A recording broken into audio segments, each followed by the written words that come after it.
سلام، كنتمنى انكم تكونوا بخير. مرحبا بكم في هذا الفيديو الجديد اللي غادي يكون بالزربه، وغادي نعطيكم دي كونساي ان شاء الله باش انكم تفاليديو لي موديول ديالكم في الاس 2 وفي الاس 4. نتمنى انكم تبارطاجيو لا فيديو مع الاصدقاء ديالكم، واذا كان عندكم اي سؤال خليوه لينا في لي كومونتير وغنجاوبكم ان شاء الله على جميع الاسئله ديالكم.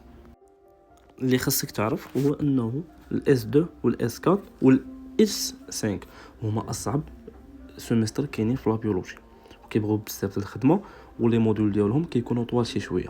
داكشي علاش ضروري تبدا الخدمه من الاول، لانه الا خليتي الخدمه تراكم عليك فكون على يقين ان راه غتجيك صعيبه بزاف تخدم حتى لاخر لحظه. اللهم كون اجور، لان البروغرام طويل بزاف، لي موديول كاملين تقريبا، ودونك ضروري تكون من الاول.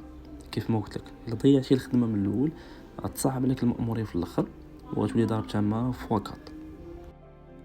النصيحه الثانيه هو انه ما نحشمش. الا ما فهمتش شي حاجه نسول البروف ديالي، اي سؤال كيف ما كان نسول البروف ديالي، ما نحشمش، والبروف غادي يعاود يشرحه. ولو انني ما نفهمش المره الثانيه نعاود نسول البروف ديالي باش هكا نقدر نفهم، لانه الا ما فهمتيش فكيعني انك ما غتفاليديش.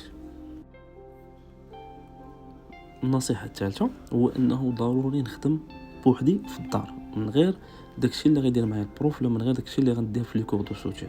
نخدم بوحدي في الدار، ناخذ كتاب، ناخذ ستيلو، ونبقى نقلب وندير ملخصات ديالي، وندير يعني دي نوت ديالي ونكتبهم، باش هكا ملي قرب الامتحان يكفي فقط انني نرجع لهذوك الملخصات وهذوك لي نوت اللي حطيت، ماشي بالضروره نعاود نحفظ الكور من الاول حتى الاخر. هادشي اللي كاين في هذا الفيديو، نتمنى انه يكون فاتكم. الا احتاجيتوا اي حاجه فغنكون في الخدمه. كنتمنى لكم الخير يا ربي، والله ييسر لكم والله يوفقكم، ومرحبا بجميع الاسئله ديالكم.